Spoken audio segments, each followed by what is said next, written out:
people are trying to put their music out in all these libraries. So you go to a library, they have millions of tracks in there. So you're essentially playing a lottery. And if you think about it this way, a music supervisor, it goes to the library, it's like a box store.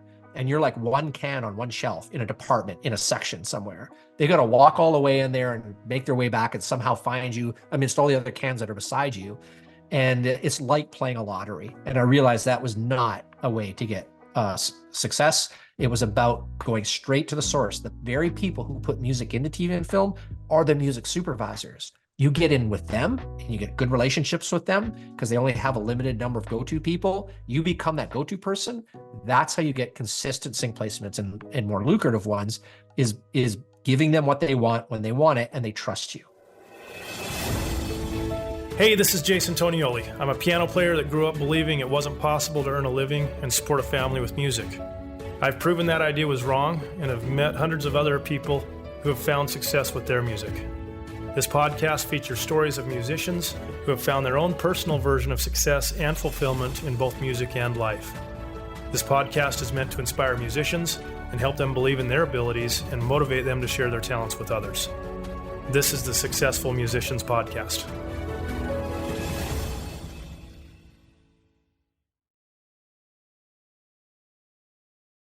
Well, welcome to the podcast today. Our special guest is my friend Chris SD, who last time I saw you, we were in Costa Rica and you were learning to roll a kayak on Class 3 river rapids, which was amazing. But, Yeah. I'm excited to have you here. The reason I wanted to bring you back on the show, Chris, is we've got, I know you're doing, like once a year, you have a thing where you teach people how to do sync licensing for music. And I think this is one of those topics that, you know, a lot of musicians see or they've heard of, or they see the opportunities that have been out there with more TV shows and movies. But honestly, most people have no idea how that world works. And it seems that there's just this like small group of people that, you know, at least that's probably the observation for the normal musician. There's this secret society maybe you got to be in to be able to get projects like the Hans Zimmer of the world, where they just seem to get all the cool stuff and keep doing cool music. But that's not the case, because I went through your course and I wanted to share that with people. So welcome to the show. Yeah, thanks so much, Jason. I really appreciate you having me as always. And yes, Costa Rica was fantastic and had an amazing time down there for sure. So talk a little bit more about, I mean, I know you were an artist and you had a studio and you've placed music in you've had a lot of really great successes for yourself as a career, but a handful of years ago, you kind of transitioned into thinking, you know what, I've got these connections. I want to help people. Talk a little bit about that so people can know who you are and what you're doing now. Yeah, of course. So basically, long story short, I was a music producer. I was in a band before that, and then wanted to discover the magic of music production. You know, what's this dark art, you know, that everybody does so well in the studio, and how does it work? What all the buttons mean and everything. So, you know, got into music production, basically became an engineer, and then worked my way up as a producer. Had the good fortune of winning some awards. This was up in Canada where I started. And so I basically got a fancy green card to come down to LA and do the same thing. And one of the things that kept, you know, like it was the sort of this other side of recording was, how do you help indie artists, the ones I was working on in the studio, and how do you help their music get out there? So I used to work with major label artists as well, and they have the managers and the agents and everything propelling them along. So that's not a big deal. So they didn't have a problem with getting their music out there. They had publicists and, you know, all that stuff. The indie artists that I used to work with were just as good, you know, musically, but they didn't have the infrastructure. They didn't have the people pushing their music out into the world. So the question then became, for me, a little bit selfish, honestly, because it was like, how do I get music out into the world that I've put my blood, sweat, and tears into as well? Like I worked really hard on those records, often for, you know, a low budget because it's indie. I did it for the love of doing that. And I've always supported indie music. I just think that's really, without indie music, we have no music, because it all comes from, you know, a beginning somewhere. So I wanted to kind of get involved in that sort of grassroots, you know, where things were starting out. So there were a number of, there's a number of avenues. You can wait to get a label deal. You can like try to build a fan base. Back in the day, it was putting posters on poles and touring. Nowadays, it's building like, your social media and trying to get your music out, on Spotify and things like that. Different strategies for doing that. And I saw early on, just as it was catching on, that bands were getting their music into TV and film, and they were having massive success. They would get, some unknown band would get like one commercial. I mean, you could probably remember the early iPod commercials, and it was like if you got a song into that, you were an instant international star. It was just, that's just what happened. It broke so many artists and stuff like that. So there's so many avenues. Like if you got yourself on a TV show and you can be in front of millions of eyes and ears, people are Shazamming you, trying to find out who you are. And you also get potentially paid thousands of dollars with a sync fee. You make money as a fee immediately off the top. And then you get back-end royalties coming in every time that show airs, for example. So it can be really lucrative as well. But what really interested me most was the fact that it was like a rocket. It really was able to change things so quickly for a band or an artist. They didn't have to work a long time at it. But what I did know is it was very hard to get your music into TV and film. And even back then, when it was easier, it was still hard. And the reason it was easier back then was because up until a certain point, they used just composers. And then they started trying to use, popular music, right? Instead of just sort of composer music. And ultimately, when they were starting to get into this sort of using music, it was usually from publishers and labels and things like that. And there was this stigma with a lot of, especially TV, where it was not cool to get your song into a show or something like that, because it was cable TV, and they just sort of, made shows for the masses, and there weren't that many sort of productions that musicians wanted to be in. But with the advent of streaming, with the advent of all the stuff that's happened, the sync industry has grown incredibly huge. I mean, if you think back to like even the heavy cable days when you had like, wow, you can get almost 1,000 channels on cable. I mean, now they've got streaming, they've got like YouTube's doing stuff, they've got Vimeo movies, they've got indie films that come, they're all kinds of stuff. Movie studios going straight to streaming.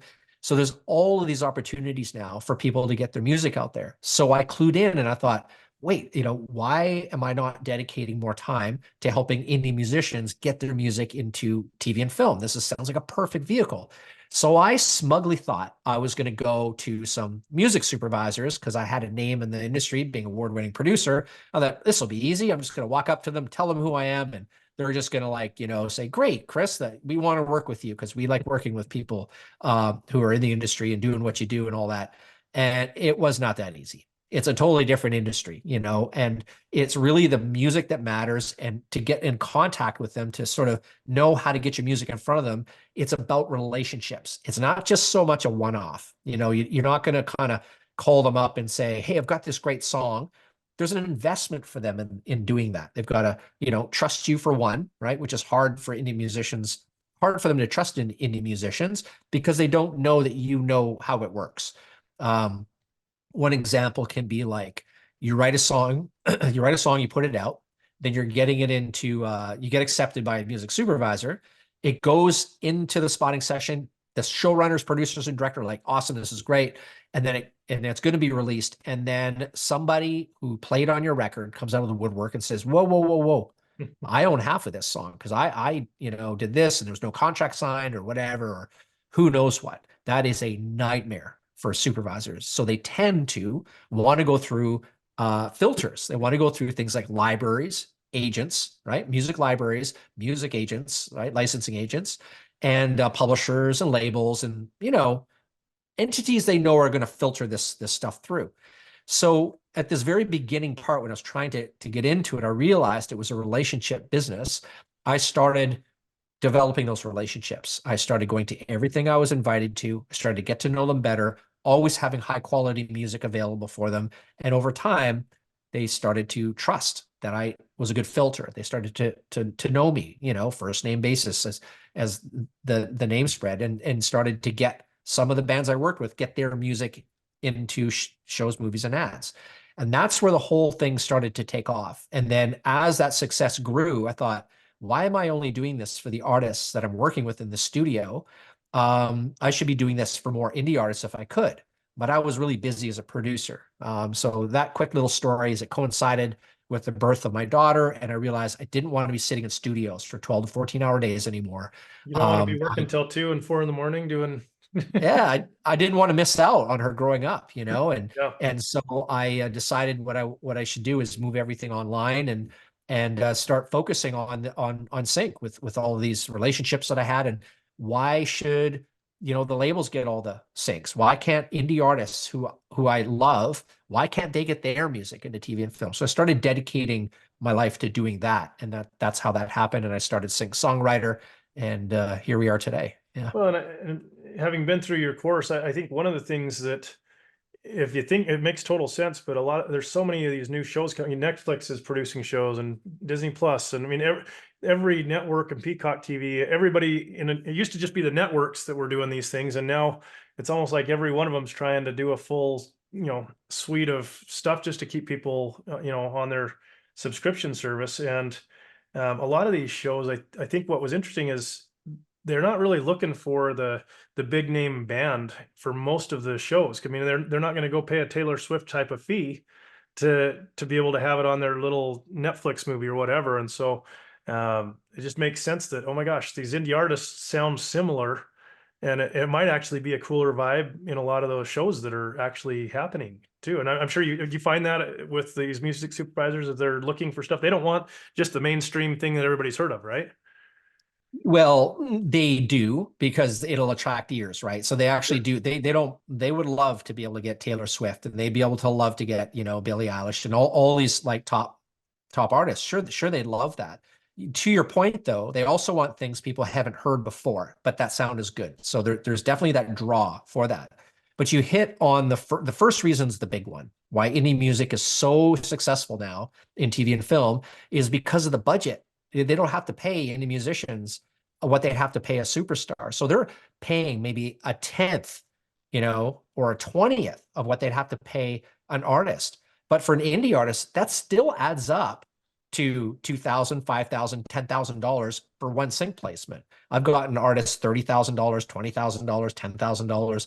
I mean, that's that's not chump change. That's some serious stuff. So it really comes down to the budget. But to sort of go off a little bit on what you were saying about looking for other kinds of music, I have a friend, music supervisor friend, where she went all the way to, I think it was South Dakota, and she was after a band. She heard the song, it was on something, and they didn't have a website, and there was no way to contact them. She couldn't find them. She couldn't, whatever. She actually went out there to a festival they were playing at to meet them, and told them she loved their tracks, loved their music, and wanted to use them. And was that okay? Can we sign a contract? And they're like, yeah, that'd be great.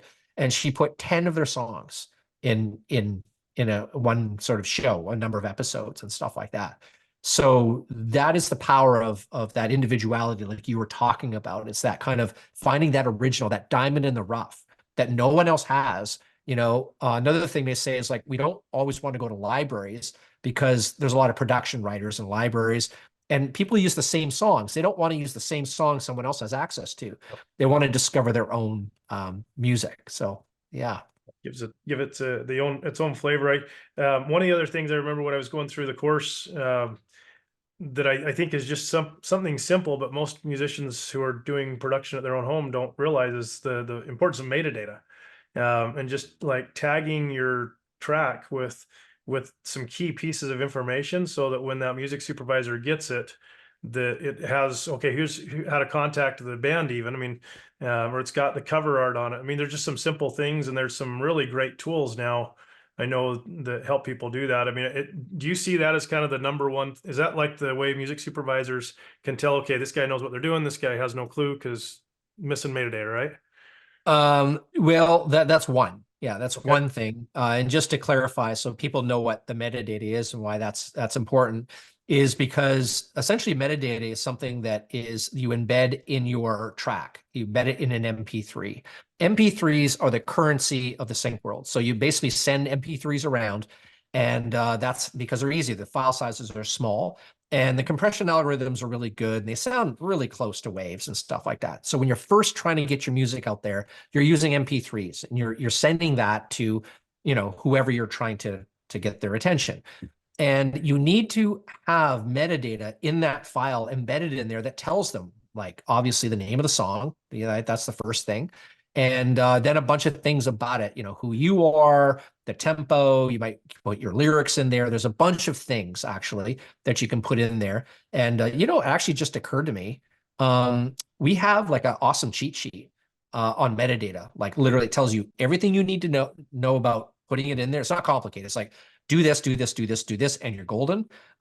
If you want to, I know we didn't talk about this before, but I'm happy to give you a link if you want to. No, let's for sure. Let's put that in the show notes for sure. That would be awesome. I think people, I mean, that's just such a good resource. I know as I've learned more about metadata and just how the process works, it's been fun to watch TrackStage, the software, kind of develop. Scott and Robina have put a lot of blood, sweat, and tears into that software. And it's really fun now to see how that's progressed. And I think that's really starting to catch on in a lot of musicians to make that easier, right? Yeah, exactly. I mean, that's one sort of facet of what that software does, which is great. And the metadata is so critical, to doing that. So you can do it on a number of platforms. So TrackStage is an excellent platform to be doing that, and it's kind of my go-to these days. Yeah. And ultimately, the metadata, what has happened in the past is people forget to put the metadata or don't put like even their contact info in, and a supervisor will get the track, love it, and maybe file it because they can't use it right away. So they put it in their own filing system, put 5 stars beside it, whatever they do. And then a month later, pull it up and say, there, I remember this one, I want to use this.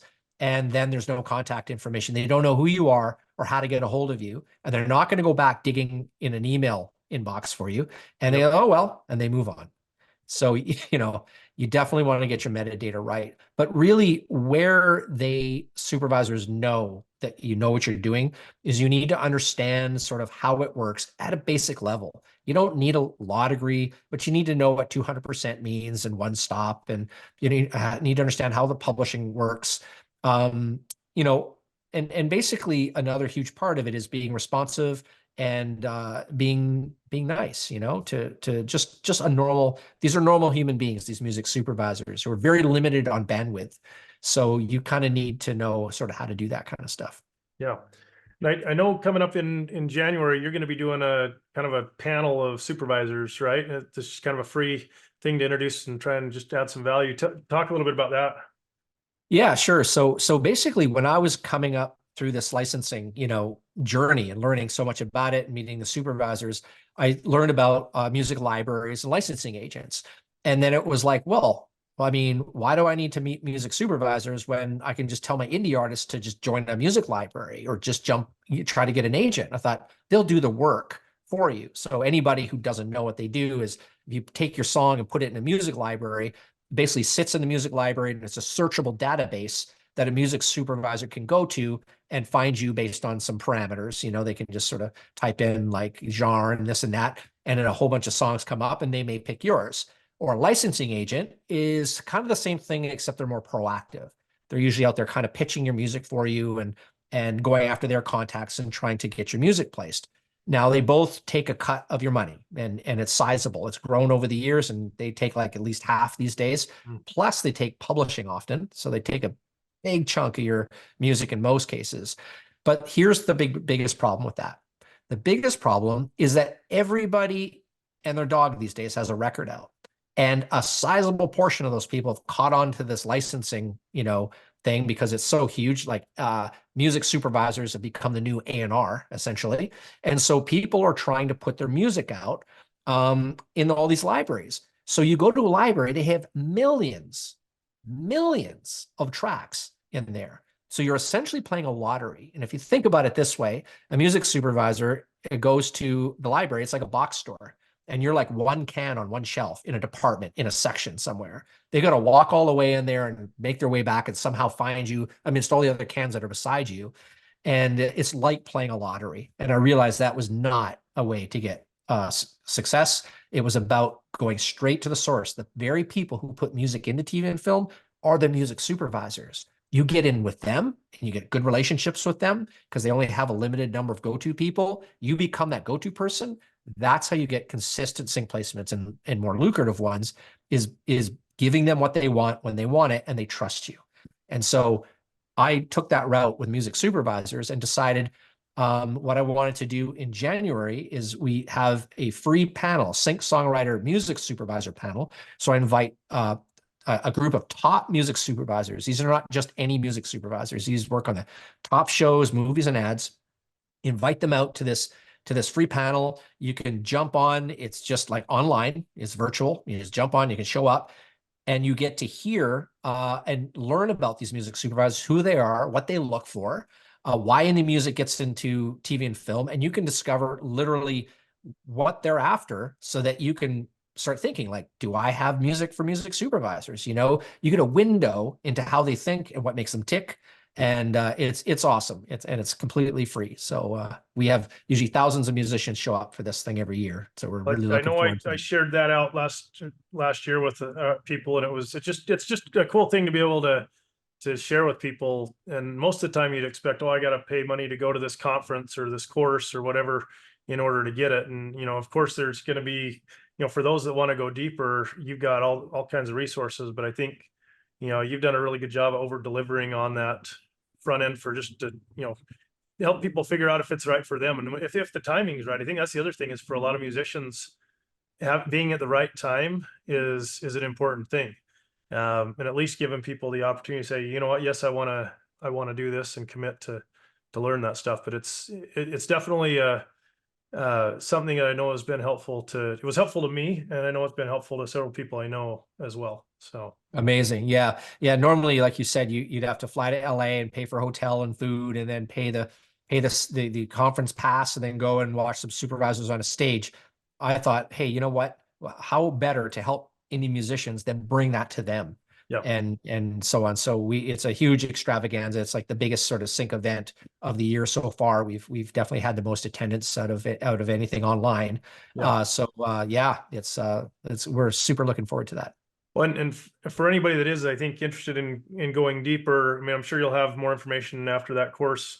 But I remember when I was going through, and I'm assuming you're still doing this, but you would actually, as an artist, I submitted music to be able to be listened to, and then there was an actual music supervisor, and you kind of got to pick which one you wanted to have hear your music, but they would come on for an hour or so and listen and just give feedback on every artist's stuff. And it was just interesting to be able to hear a fly on the wall and essentially get in the head of somebody of what's going through their mind when they hear that track and they're, oh, I like this because of this thing. And it was, you know, a lot of those were totally different styles than what I was sharing or doing myself. But it was just interesting to hear, oh, they liked this because of that thing.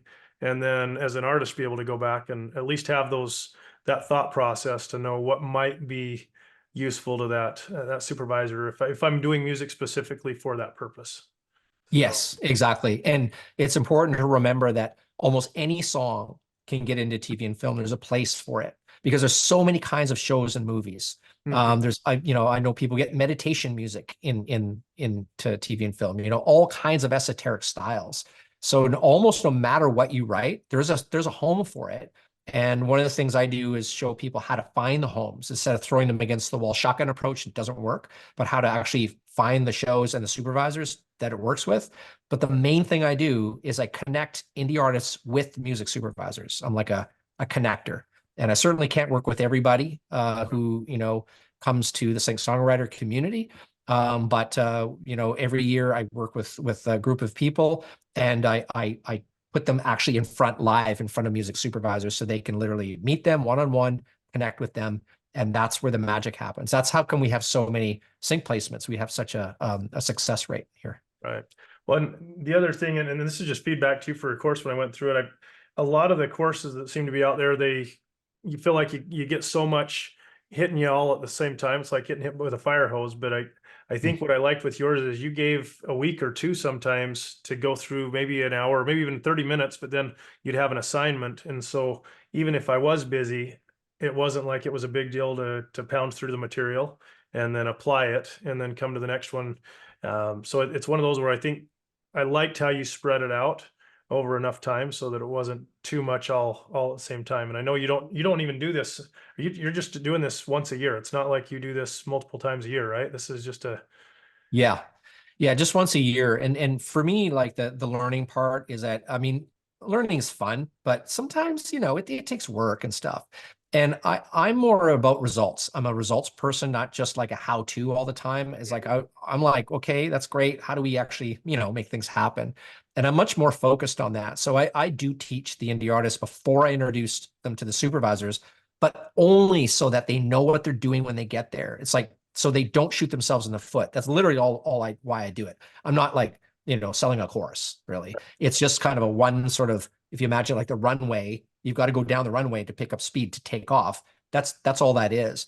And I teach only what you need to know, not everything you need to know you're going to learn, but nothing more. So it's not like a crazy, kind of like course you've got to go through and all these modules and everything like that.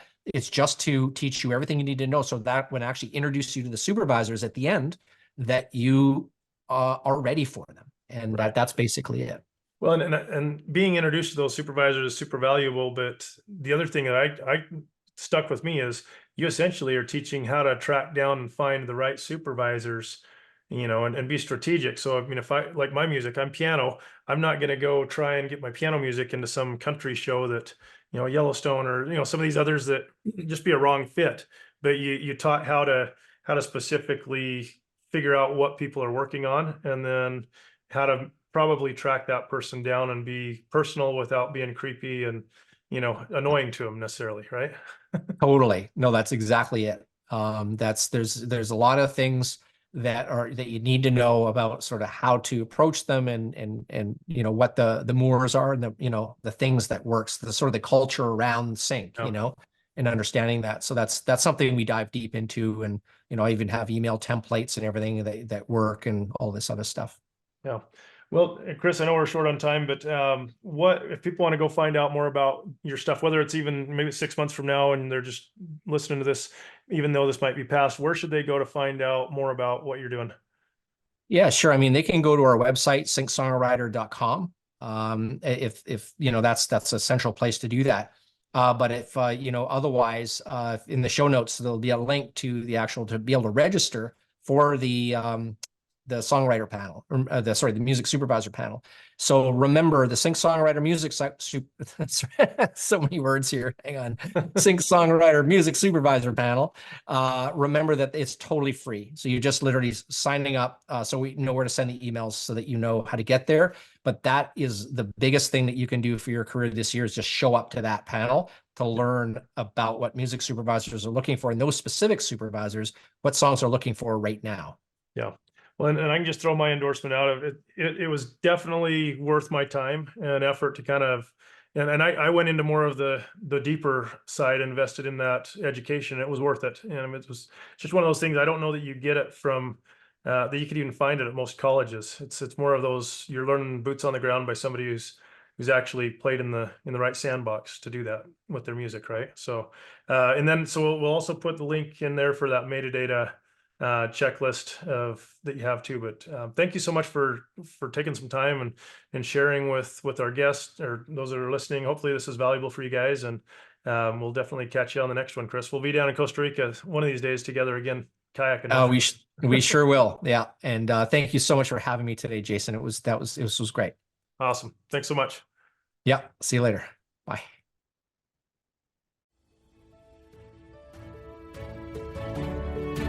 Hey, it's Jason here, and I hope you've gotten a lot of value out of this episode. Be sure to check out our show notes to learn more about our guest today, and if you'd like to support our podcast, there's a few things that you can do to help us grow. First, if you hit subscribe, it will help ensure that you don't miss a future episode. Second, if you'll share it with your friends on social media or send it via email or message, it helps us spread the word as well. And third, if you'll leave an honest review, it really helps with the algorithms so that other people can find our podcast. Finding success and fulfillment in the music industry is possible, and I look forward to seeing you on our next episode.